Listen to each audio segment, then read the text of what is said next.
Hi guys, I wanted to do a video today about phrasing in terms of melodic improvisation or even melodic playing of already established melodies.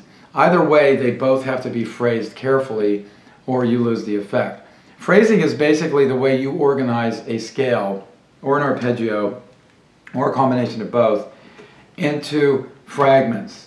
It's almost like a conversation that's going on. You have a statement made and then an answer, a question and an answer, until you get what really is basically a conversation in music. What you want to do is to create melodies on the spot without much forethought. I mean, there is a certain amount of forethought that goes into more complex chord changes. But what we're going to do today is study more blues-based phrases just to start off, and then later on in further episodes go on to more complex scales or more involved scales, meaning more tones. And you'll probably see and hear me throw in other tones. That just comes natural and it's hard for me to turn it off. I will do my best to turn it off, but I probably won't be able to totally.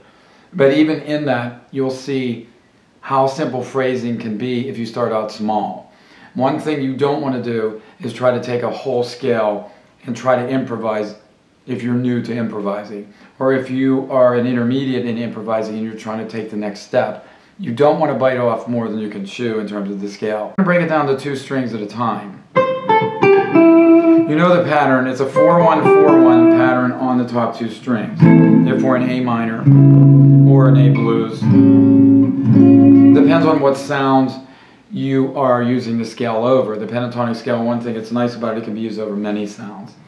So we're going to deal with really the top 2 strings, and then as we go we're going to add strings. We're going to try to get the whole way down in this short segment. 4 notes are going to be the basis of our first improvisation, and what you're going to do and what you're going to hear me do is really stay close to home on the root note A, but I'm going to surround it with its upper neighbor, its lower, and even lower.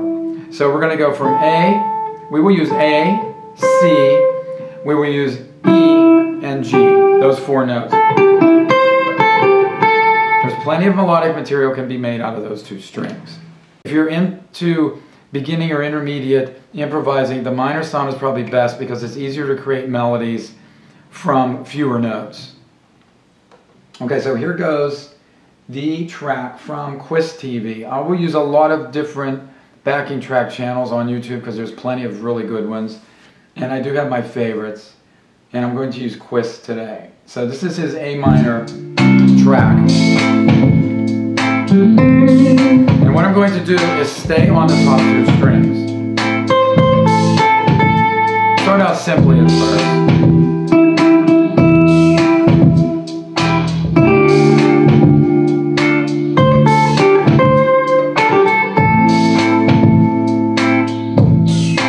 Now I'll try to move around a bit more.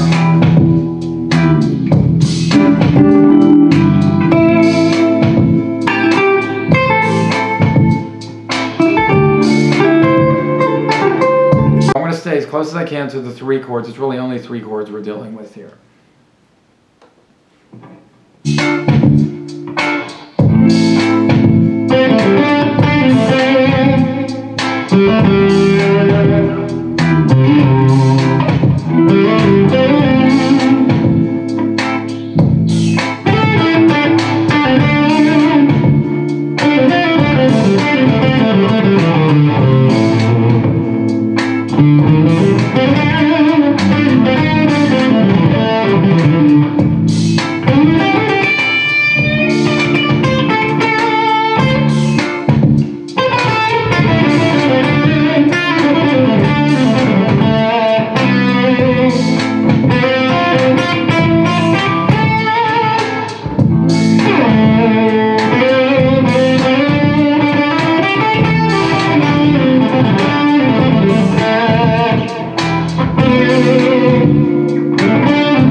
that covers phrasing using the pentatonic scale in its home position.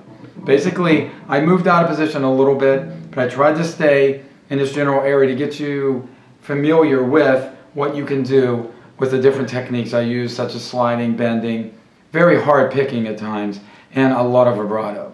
That's really your entrance into phrasing. Phrasing at a higher level, once we start moving into more complex chord progressions, will take on another, I don't know, almost a whole universe of feeling and note choice. Just the whole way you approach your guitar sound will improve your phrasing and make it much easier for you to come up with the ideas you're hearing in your head. Just remember one thing, in terms of phrasing, it's what you're hearing in your head before it comes out onto your instrument. It may be at a subconscious level, but you are hearing things, or you wouldn't be able to play them. You are hearing things. It comes out at a subconscious level, I think, a lot of times, but you are definitely hearing them before you play them, because they're in you.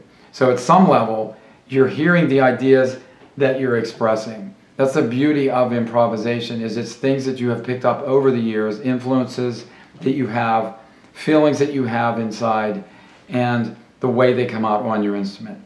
So until next time, when we tackle the minor scale, it's hard, and you will see a lot of progress if you're dedicated every day to improving your soloing through the use of phrasing.